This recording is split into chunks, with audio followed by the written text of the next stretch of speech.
Mixtapes and DVDs is my era. Facts. We did it better. Yep. Pelly leathers, Facts. ACG boots.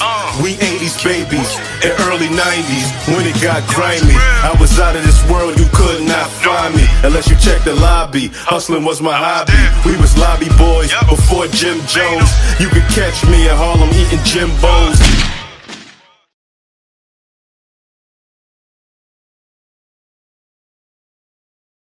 Now on part 1 of Scarred, I spoke on 2 rappers who were cut in the face and the whole origin of the $150 term and the influence that face slashing had on New York City in the early 90s. But in this episode of Scarred, we're going to talk about 2 more hip-hop artists that was cut in the face, Maino and Cuban Link, and this is their story.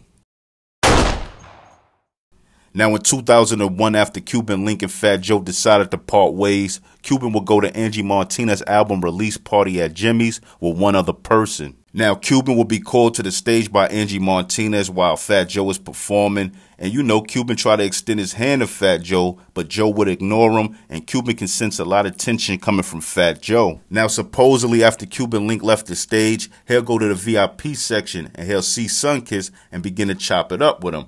Now as Cuban and Sunkiss is chopping it up, Sunkiss will be approached by Joe and punched in the face. See, Cuban Link was with this guy who was a murderer. You know the rapper Sunkiss? He was with him, so I had punched him in the face too. I knocked him out. Now it's said that Cuban Link would try to step in and break things up, but as he was trying to be the mediator, Fat Joe would charge at him, punch him in the face, knocking him to the ground.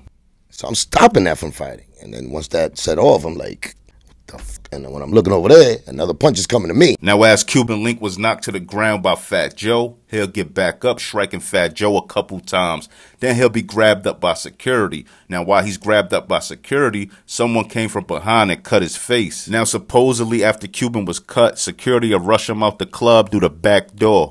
Now after I get drawn on my face, you push me out the back door.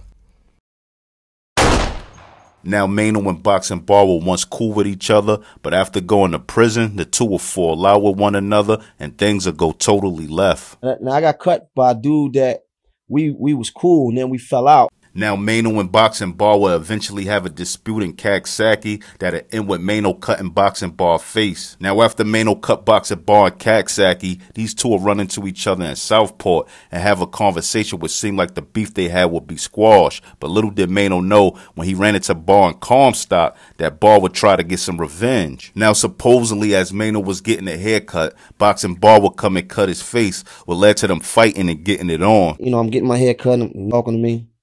And next thing you know, I just feel something on my face. Maino also stated after he was cut by Boxing Bar, he would just let it go because he felt Boxing Bar could have did worse to him. So he felt like they were basically even at this point.